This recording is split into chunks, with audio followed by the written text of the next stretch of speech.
যারা ঈমান এনেছো সুবহানাল্লাহ বলে, কালেমা পড়েছো, আমি আল্লাহকে বিশ্বাস করেছো, আমার নবীর উপরে যারা ঈমান এনেছো সুবহানাল্লাহ বলে। আল্লাহ রাব্বুল আলামিন তাদেরকে ডাক দিয়ে বলেন, শোনো, কুতিবা আলাইকুমুস সিয়াম, আমি আল্লাহ পাক তোমাদের উপরে রোজা ফরজ করলাম। মানুষ ঘাবড়ায় যাইতে পারে, আল্লাহ এক মাস বৈশাখ কেমনে রোজা রাখবো। দেখেন আল্লাহ রাব্বুল আলামিন কত সুন্দর আমাদেরকে বুঝ দিয়ে দিলেন এই আয়াতের ভিতরে। আল্লাহ রাব্বুল আলামিন নিজেই বললেন, কুতিবা আলাইকুমুস সিয়াম, আমি তোমাদের উপরে রমজানের রোজা ফরজ করলাম। কেমন রোজা তোমাদের উপরে ফরজ করলাম? কামা কুতিবা আলাল্লাযীনা মিন ক্বাবলিকুম, যেমন ভাবে তোমাদের পূর্ববর্তীরা রোজা রেখেছে, তোমাদের আগেও যারা ছিল তারাও রোজা রেখেছে, তোমরা ঘাবড়ে যাও না। ছোট্ট একটা উদাহরণ দিলে আপনারা ভালো বুঝবেন। ডাক্তারের কাছে আপনি যখন যাবেন, ডাক্তারে মলম লিখে দিবে, ডাক্তার মেডিসিন লিখে দিবে, ক্যাপসুল লিখে দেবে, ট্যাবলেট লিখে দেবে। লেখার সময় ডাক্তার বলে না এটা খাইয়েন, এটা খাওয়ার সময় ব্যথা পাওয়া যায় না, কোনো কষ্ট হয় না, কোনো ঝামেলা নাই, এটা ডাক্তারের বলা প্রয়োজন মনে হয় না। কিন্তু ডাক্তার যখন রোগীকে অপারেশন করবেন, রোগীকে যখন ডাক্তার অপারেশন করবে, রোগীর ভিতর থেকে যখন রোগটা তখন উঠায় নেবেন, তখন ডাক্তার বলে, শোনেন, আমি এই রকমের অপারেশন জীবনে বহু করেছি, অনেক সাকসেস হয়েছি। বলে কি বলে, হার্ট যখন অপারেশন করে ওপেন হার্ট সার্জারি হয়, ডাক্তার রোগীকে বলেন ঘাবড়ানোর কিছু নাই, আমার হাতে সাথে সাথে রোগী ভালো হয়েছে, আপনার ঘাবড়ায় যায় না।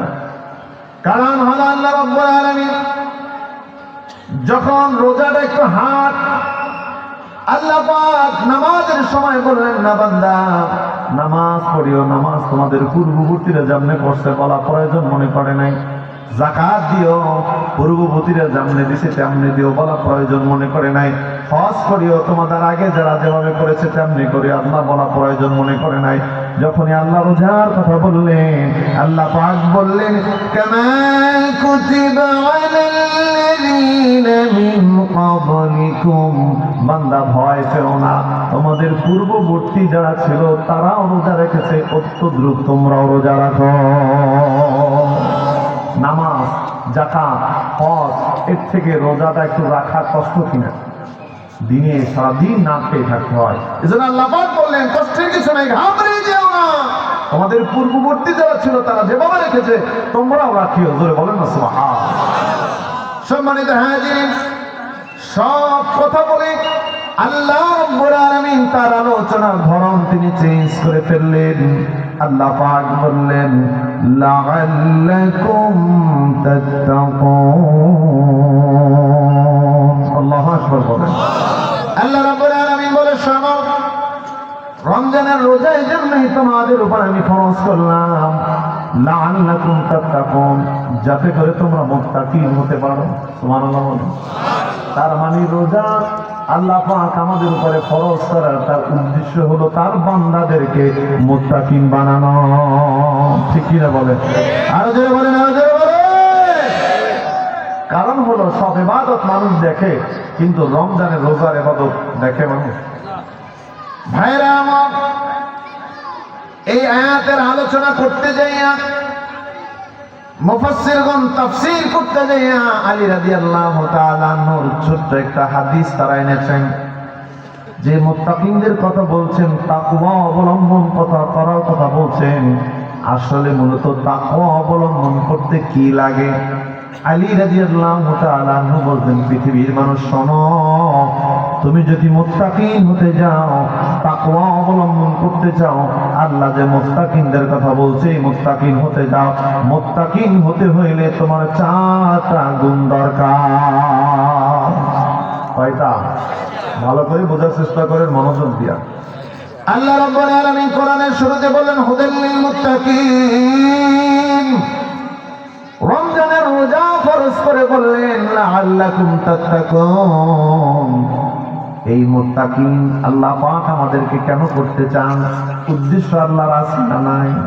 আল্লাহ পাক এই আয়াতে তাফসীর করতে যাইয়া ইমাম কুরতুবী রাহমাতুল্লাহ আলাইহি তিনি বলেন, পৃথিবীর মানুষ শোনো, মুত্তাকিনদের কথা আল্লাহ পাক কেমনে বলে নাই? কিয়ামতের ময়দানে কঠিন মুসিবতের দিনে মানুষ যখন বিপদের ভিতরে পড়ে যাবে, আমলনামা যখন তিনি প্রকাশ পেয়ে যাবে, দেখতে পাবেন নিজের আমলনামা নিজে, সূর্যটা যখন মাথার উপরে চলে আসবে, নবীরা পর্যন্ত তারা নিজেদের চিন্তা করবে। এমন অবস্থা আল্লাহ রাব্বুল আলামিন মুত্তাকিনদের আল্লাহ পাক নিজে দেখবেন, নিজে ডেকে তার কুদরতি পর্দার ভিতরে ডাইকা আল্লাহ পাক কুদরতি হাত দিয়া মোছা দিয়া বলবেন, বান্দা এই অপরাধ তো তুমি না করলেই তো পারতা। বলুন সুবহানাল্লাহ। কি বলবেন? কি বলবেন? আল্লাহ বান্দাকে ডাক দিয়ে বলে, বান্দা এই যে অপরাধ করলাম এটা তুমি না করলেই তো পারতা। এইটা শোনার পরে বান্দা যখন তার মাথাটা নিচের দিকে নয়া দিবে, এইটাই বান্দার জন্য বিচার হয়ে যাবে।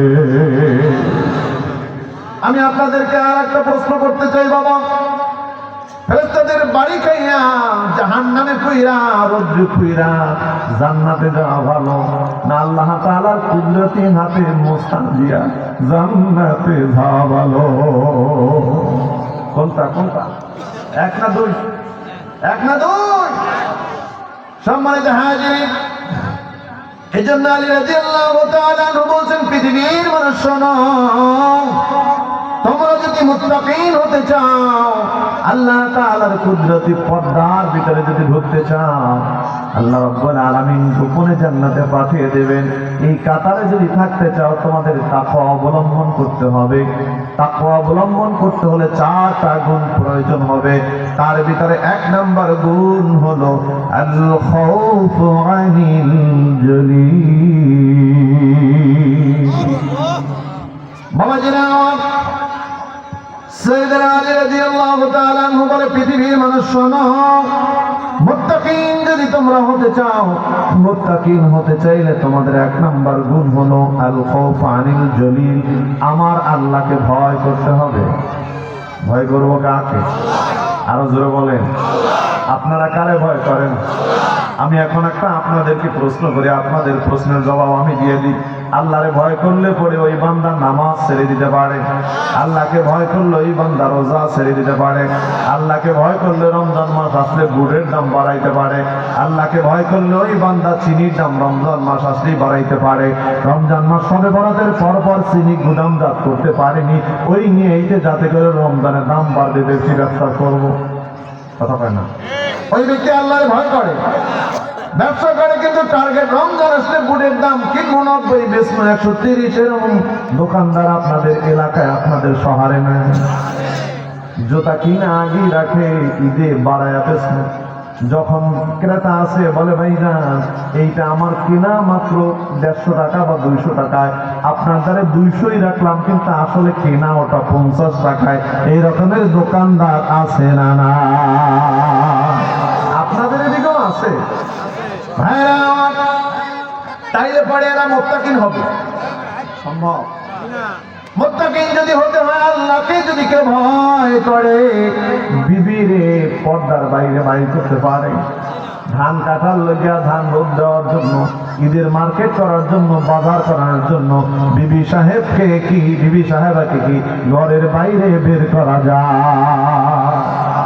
আল্লাহকে ভয় করলে ওই বান্দা বুঝি শ্বশুর বাড়ি থেকে যৌতুক আনতে পারে, আল্লাহকে ভয় করলে বুঝি সুদে টাকা লাগাইতে পারে। আমি একটা আপনাদের ছোট্ট একটা এখানে উদাহরণ দিয়ে দেয়। আমাদের এলাকায় একটা লোক ছিল, আমরা দাদা পেয়ে রাখতাম, সুদের টাকা নিতে আসছে একজনে, বলে দাদা আমার খুব এমার্জেন্সি টাকা লাগে। তাই কি বলো? বলে হ্যাঁ লাগে তো। বলে আমার কাছে কোনো টাকা নাই, আমি নামাজ পড়তে যাই।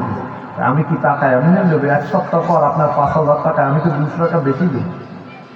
দাদা মাথা চুলকায় আর কইতেছে, টাকা তো বড় মেয়ে কিছু রাইখে গেছিল, তোমার বুয়ার কাছে যাই দেখে আছে মনে হয়।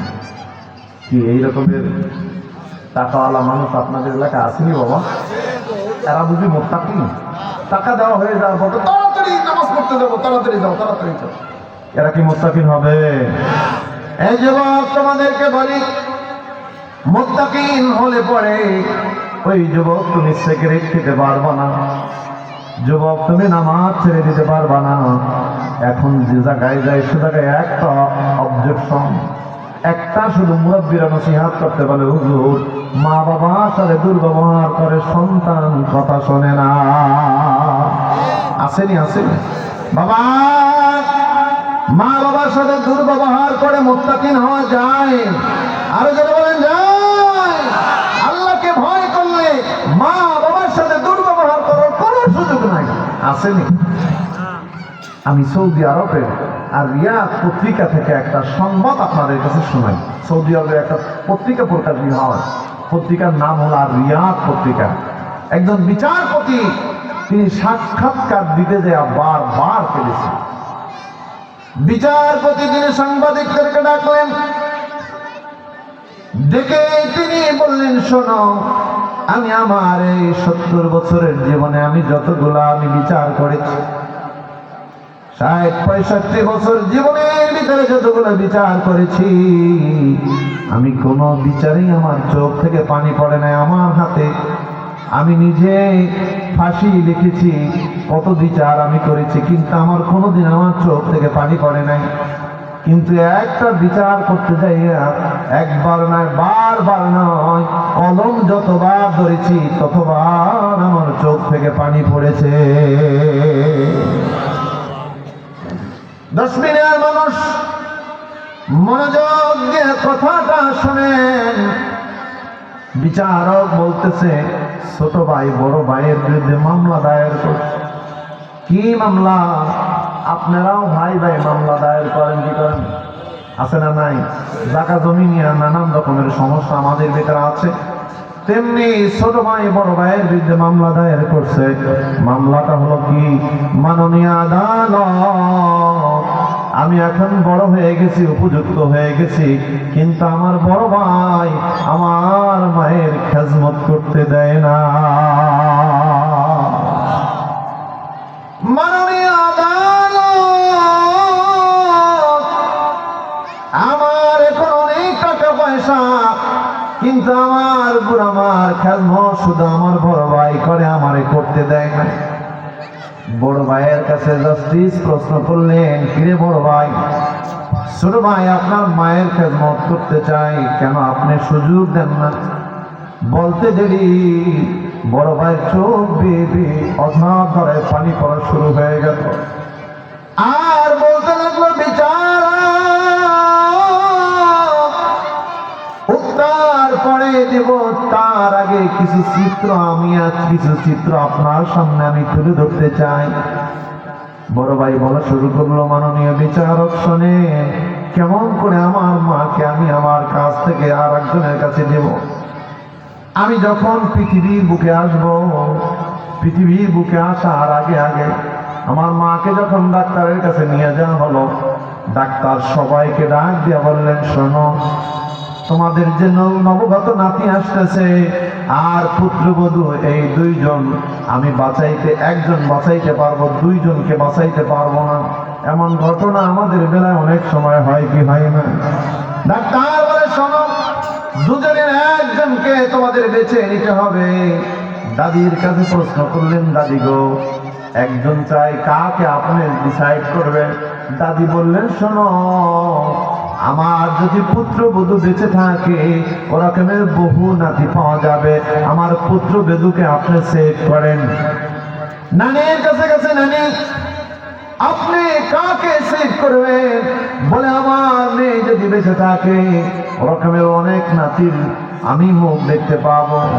চলে গেছেন দাদার কাছে এক জবাব, চলে গেছেন দাদির কাছে এক জবাব, বাবার কাছে গেছেন, বাবা সন্তান না স্ত্রী?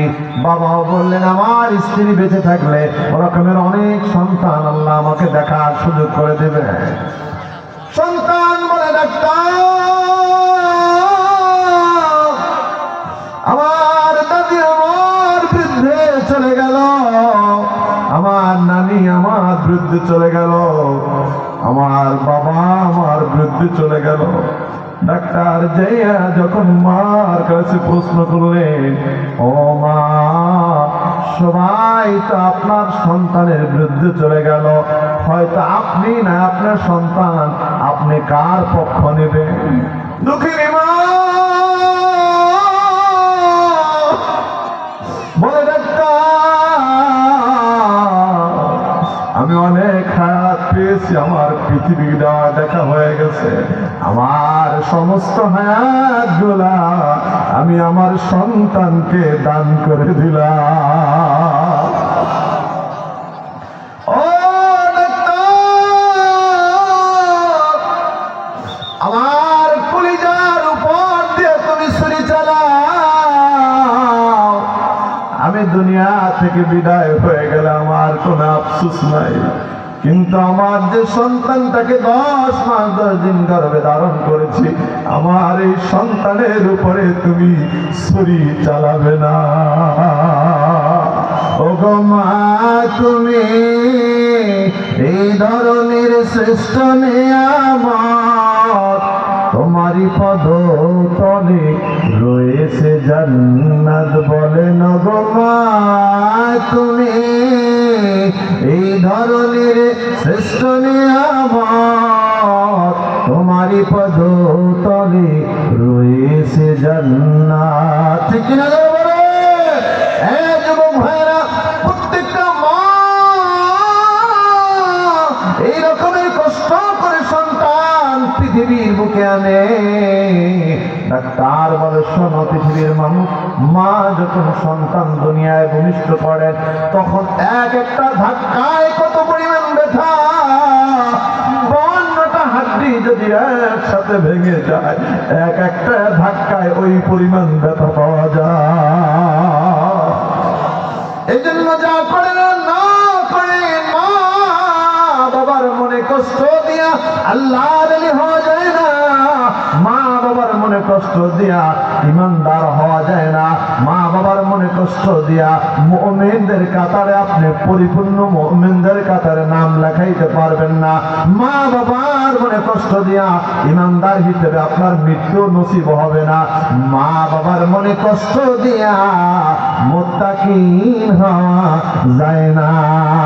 আমি প্রশ্ন এখন আপনাদের কাছে করি, মা বাবাকে কষ্ট দেওয়া বান্দা কি আল্লাহকে ভয় করেনি?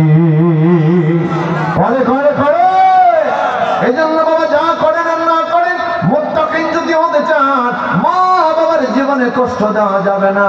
যদি মনে করেন কোনো বেয়াদবি হয়ে গেছে, কবরের পাশে যাইয়া চোখের পানি ফালায় একটা চিৎকার দেবেন, মা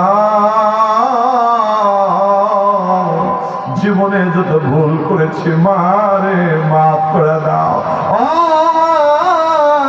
তোমার হক ঠিক মতো আদায় করতে পারি নাই গো মা, দুধের দাবিটা ছেড়ে দাও গো মা। ও মা, অন্তত যেন মুত্তাকিন হয়ে যেন দুনিয়া থেকে বিদায় হতে পারি। বাজান, মুত্তাকিন হওয়ার 1 নাম্বার গুণ হলো কাকে ভয় করা। তার মানে হলো আল্লাহকে যদি কোনো বান্দা ভয় করে, আল্লাহকে ভয় করলে ওই বান্দা কোনো গুনাহ করতে পারে না। পারেনি? আরো জোরে বলেন, পারে? অল্প অল্প পারে, কথা পায় না, মোটেও পারবে।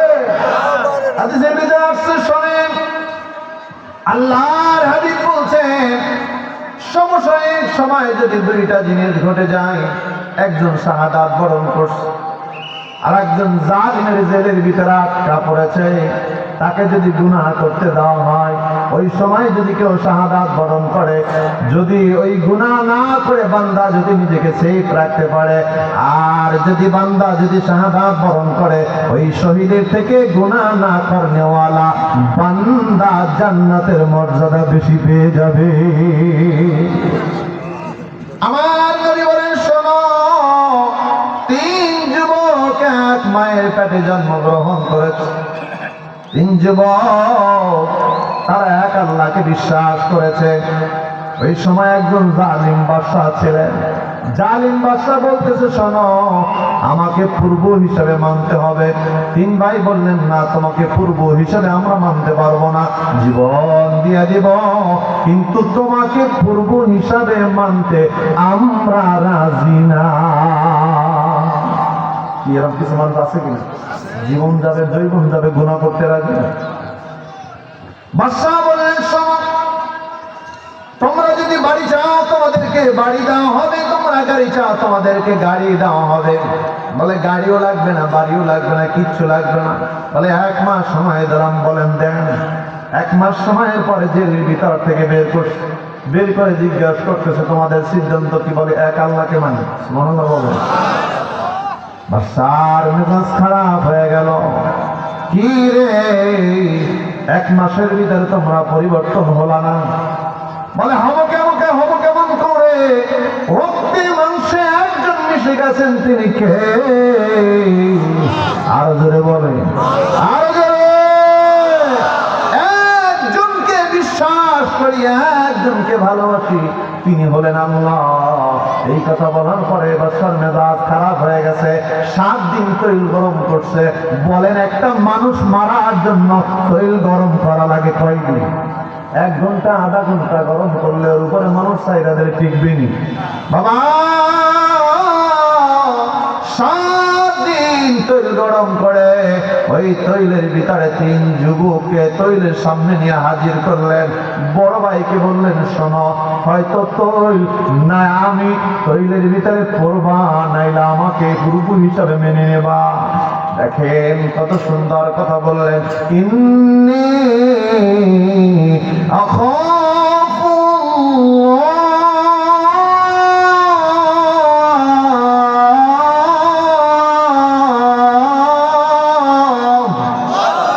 একটা চিৎকার করে বলেন, শোনো, ইন্নী আখাফুল্লাহ, তোমারে আমি ভয় পাই না, একজনকে ভয় পাই, তিনি কে? আরে যারা তিনি কে? এই কথা বলার পরে বাদশার মেজাজ খারাপ হয়ে গেছে। বড় ভাইকে দইরা ছোট 2 ভাইয়ের সামনে তৈলের ভিতরে নিক্ষেপ করলে। ছোট 2 ভাই টাকা দেখে যে বড় ভাই ছোটবেলায় এত মায়া করে আদর করে বড় করেছে, সেই বড় ভাই চোখের সামনে দুনিয়া থেকে বিদায় হয়ে যায়। তাকায় দেখে বস্তুগুলা তৈলের সাথে মিশে গেছে, হাড্ডিগুলা খড়কুটার মতো ভাসে। ভাইয়ের সামনে ভাইয়ের হাড্ডি ভাসে। সিনারি দেখে 2 ভাই বেকার হয়ে গেছে। মেজো ভাইকে দোষে, তোমার সিদ্ধান্ত জানাও। বলে আমার সিদ্ধান্ত কি জানাবো? বড় ভাই যে পথে গেছে আমিও সেই পথে যাব। বড় ভাই আমাকে ডাকতেছে। বড় ভাই ডাকে,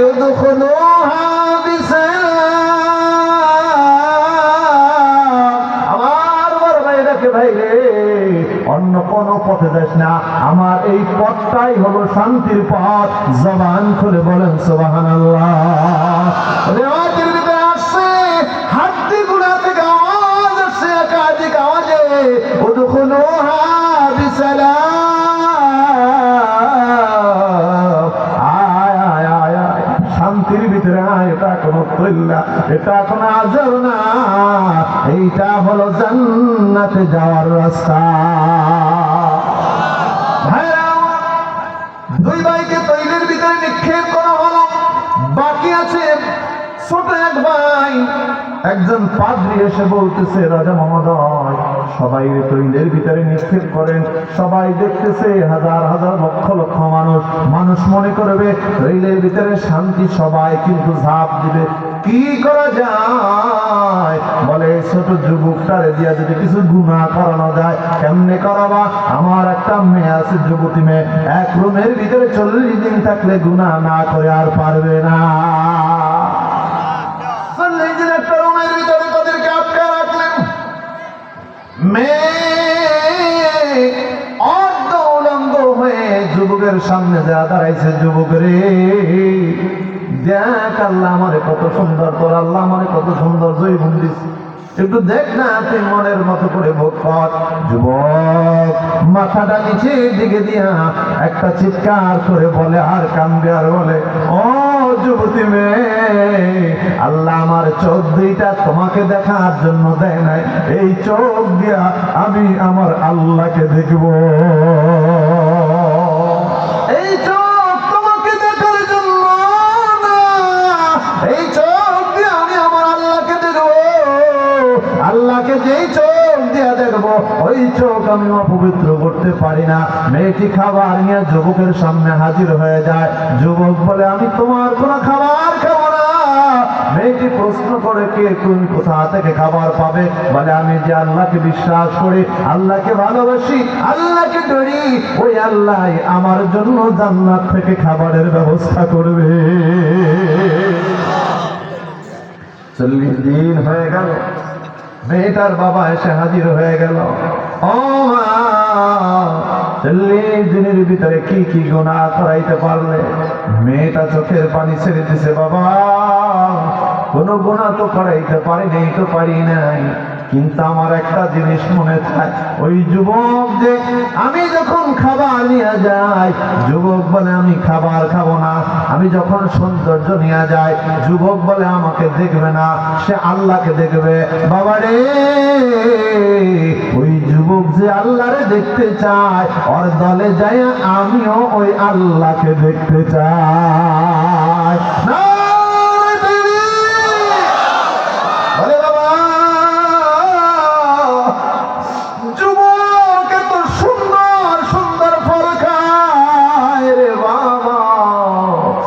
ফল খুব সুস্বাদু, ওই ফল আমারও খাইতে মনে চায়।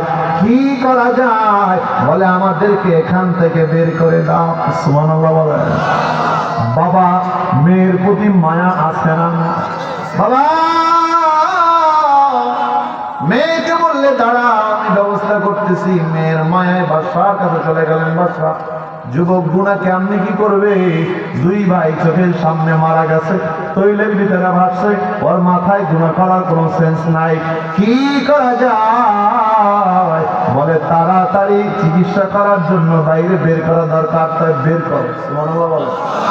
আল্লাহ বের করতে পারে কি পারে না? বের করে দাও।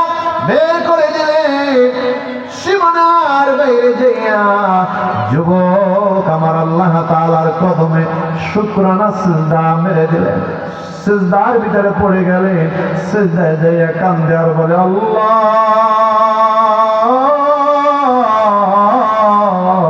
3 ভাই 1 মায়ের পেটে জন্মগ্রহণ করলাম, 2 ভাইকে জান্নাতের ভিতরে নিয়ে গেলাম। কি এমন অপরাধ করলাম? আমারে নিলা না আল্লাহ, আমারও জান্নাতের ভিতরে নেও না, নাও আমারও তুমি জান্নাতের ভিতরে নাও। এমন অবস্থায় পিছন থেকে মেয়েটা বলে যুবক, 40 দিন একসাথে ছিলাম, একা একা জান্নাতে যাও না, আমারও তোমার বোন বানায়া জান্নাতে নিয়ে যা। এই কথা বলার পরে যুবক বললেন তুমি পিছনে থাকো। সিজদা থেকে মাথা উঠাইলেন। আশ্চর্যের খবর হলো এই দিলটা একটু নরম করে দেন। দেখেন গুনাহ না করার ফল আল্লাহ কেমন করে দেয়। যুবক তাকায়া তাকায়া দেখে, তিনি যেদিকে বসা ছিলেন পূর্ব দিক থেকে 2 জন লোক আসতেছে ঘোড়ার উপরে কইরা, নূরানি চেহারা। আশ্চর্য হয়ে গেলেন, না জানি আমাদেরকে ধরার জন্য আসতেছে। ওদিকে যত কাছে আসে তত পরিচিত মনে হয়। কাছে আসতে আসতে আস্তে আস্তে যখন কাছে আসছে, তাকায়া দেখে যুবক যেই 2 ভাই তৈলের ভিতরে পইরা দুনিয়া থেকে বিদায় হয়ে গেছে, ওই 2 ভাই এসে যুবকের সামনে হাজির হয়ে গেছে। কি রে ভাই, তোমরা 2 ভাই না তৈলের ভিতরে পইরা দুনিয়া থেকে বিদায় হয়ে গেলা? বলে গেছি তো, কিন্তু আমার একটা সংবাদ দেওয়ার জন্য জান্নাত থেকে আমাদেরকে পাঠাইয়া দিছে। কি সেই সংবাদ? বলে আমরা তৈলের ভিতরে পইরা শাহাদাত বরণ কইরা যত দামি জান্নাত না পাইছি, তুমি এই 40 দিন গুনাহ করার সুযোগ থাকার পরও গুনাহ না কইরা তার থেকে দামি জান্নাত আল্লাহ দিয়ে দিছে। এই জন্য বাবা, মুত্তাকিন যদি হইতে হয় গুনাহ থেকে হেফাজত থাকতে হবে। একজনকে ভয় করলে গুনাহ থেকে হেফাজত থাকা যায়, বলেন না তিনি কে? আরে আল্লাহ রাব্বুল আলামিনকে ভয় করতে হবে। আল্লাহকে ভয় করলে আপনার সব সেই হয়ে যাবে। সুবহানাল্লাহ বলেন না? শুধু তাই নয় রে বাবা, আবু বকর সিদ্দিক রাদিয়াল্লাহু তাআলা আনহু কেমনে ভয় করতেন? আল্লাহ রাসূল বলছেন, শোনো আবু বকরের এক কদম মিজানের পাল্লায় যদি দেয় হিজরাতে, আর যদি তামাম পৃথিবীর মানুষের আমল নামায় এক পাল্লায় দেওয়া হয়, আবু বকরের আমলের সমান হবে না। বলেন সুবহানাল্লাহ। আবু বকর বিশাল একটা লিস্টি টানাছেন, কে কার খেদমত করবে, কোথায় কি দায়িত্ব পালন করবে। হঠাৎ করে ওমর দেখলেন যে সবাই দায়িত্ব লেখা আছে, কিন্তু ওমরের নামটাম কোনো জায়গায় লেখা নাই। সুবহানাল্লাহ বলেন। আমলটা হলো আবু বকর। আপনাদের কষ্ট হইতেছে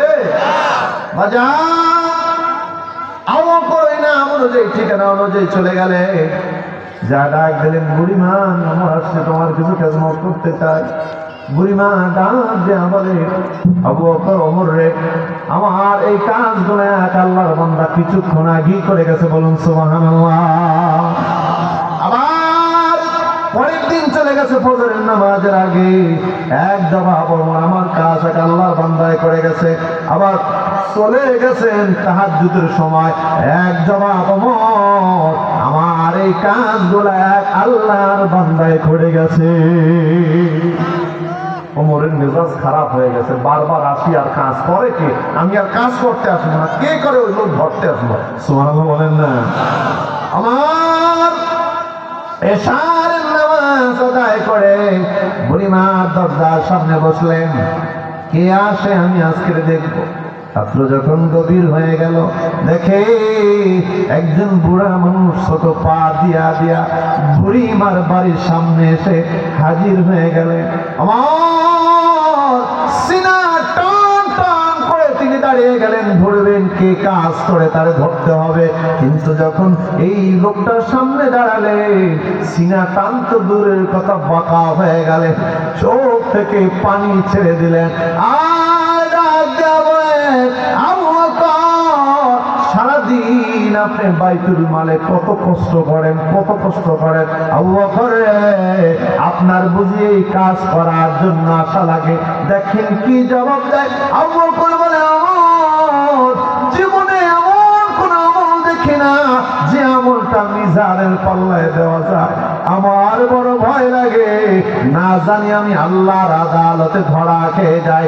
এই জন্য উসিলা স্বরূপ এই নাজাতের আমলটুকু আমি করতে আসছি। বলুন সুবহানাল্লাহ। আবু বকরের পায়ের দিকে তাকায় দেখেন কোন জুতা দেখা যায় না।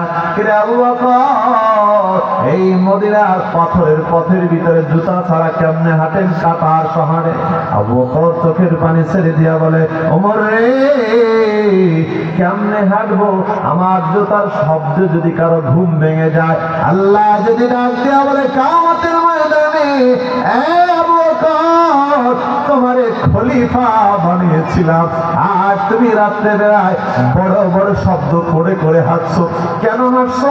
আমার বান্দাদের ঘুম নষ্ট হয়েছে, আজকে তুমি জবাব দিয়া যাও। ওই দিন জবাব দেওয়ার মতো কোনো কিছু থাকবে না। বাবাজি আমার, এটাকে বলে আল্লাহ তাআলার ভয়। এক নাম্বার।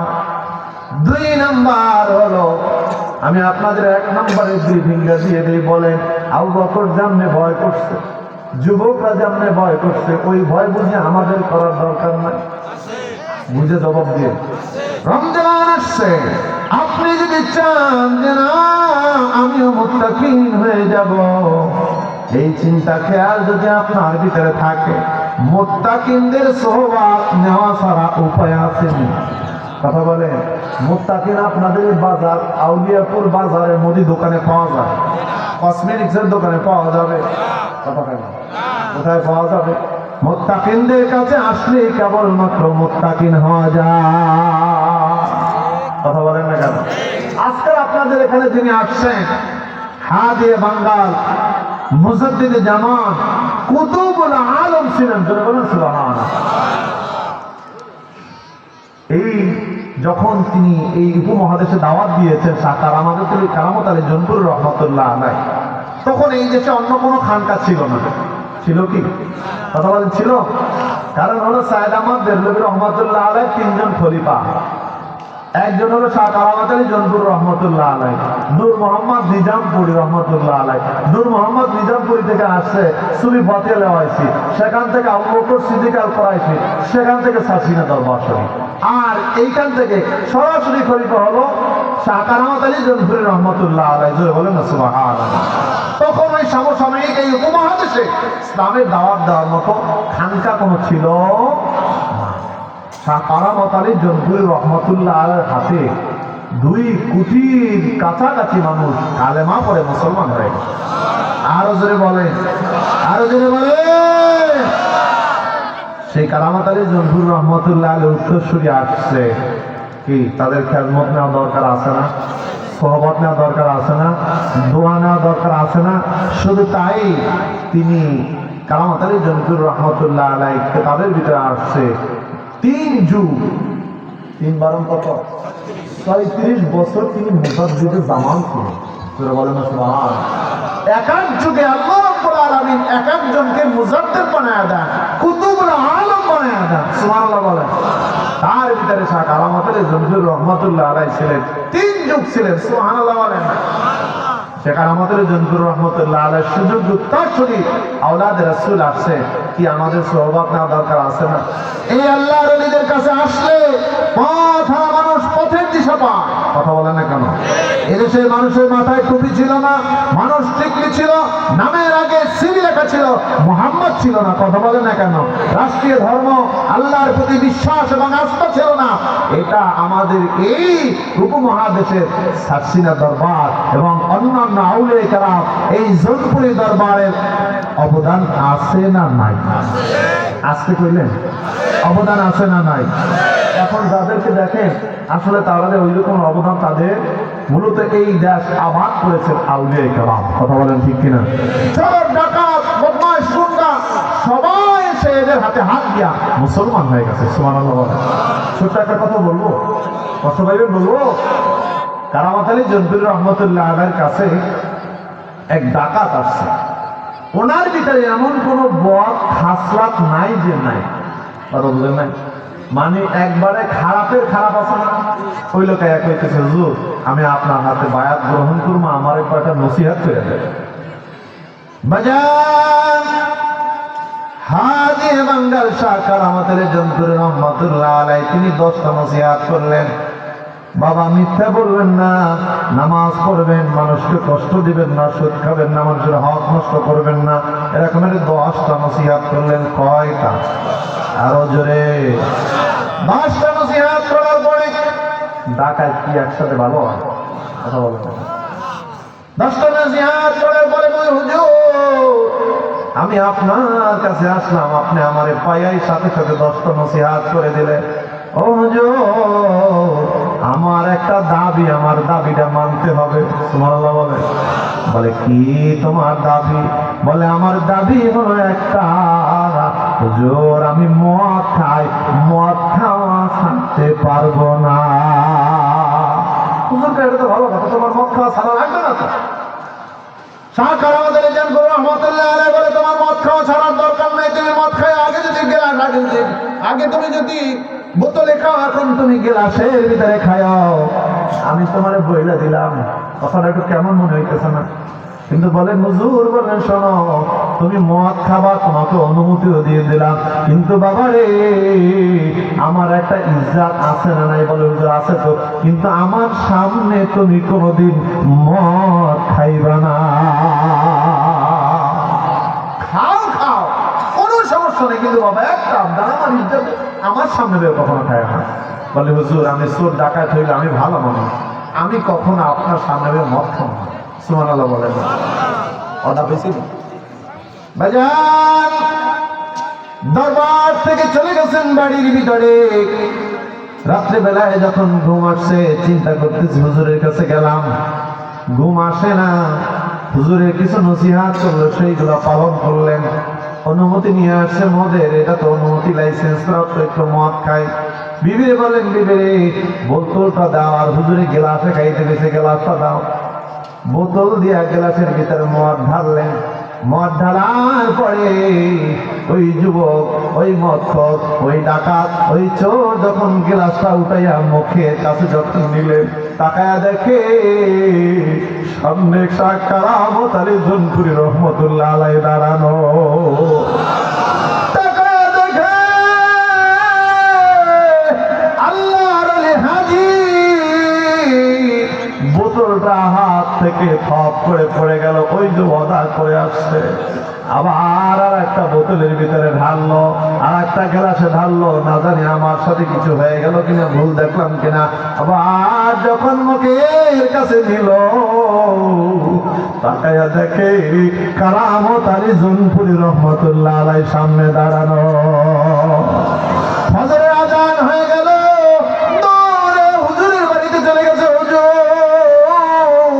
হুজুর দেখে বলে, বাবা রাত্রিবেলায় মদ খাওয়া কেমন হয়েছে? সুবহানাল্লাহ। আল্লাহর ওলিরা দেখতে পায় কি পায় না? দেখতে পায়। আল্লাহর ওলিদের ফেরাসত কত ক্লিয়ার আপনি চিন্তা করতে পারেন। আল্লাহর ওলিরা দেখে না, কিন্তু আমি বলি আল্লাহর ওলিদের সংস্পর্শে থাকতে থাকতে আমি বলি আল্লাহর ওলিরা দেখতে পায়। সুবহানাল্লাহ বলেন। বান্দা যখন আল্লাহর হয়ে যায়, তখন আল্লাহ বান্দার হয়ে যায়। বলুন না সুবহান। তিনি বললেন, বাবা রে মদ খেয়েছনি? বলে, হুজুর কেমনে খাবো?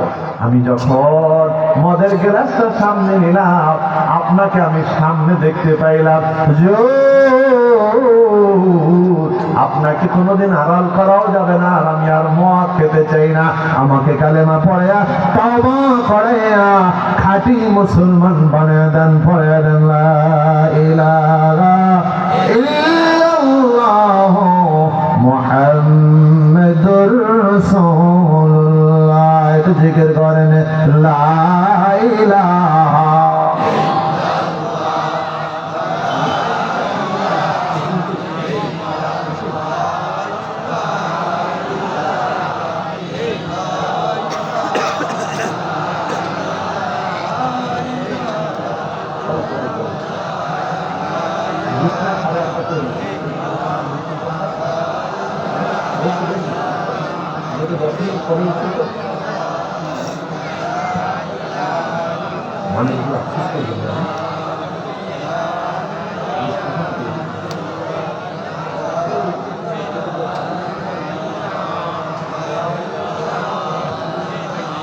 বহু দূরে মদিনা কেমনে যাব জানি না। ও গো দয়াল, দয়া করে নসিব করো মদিনা। লা ইলাহা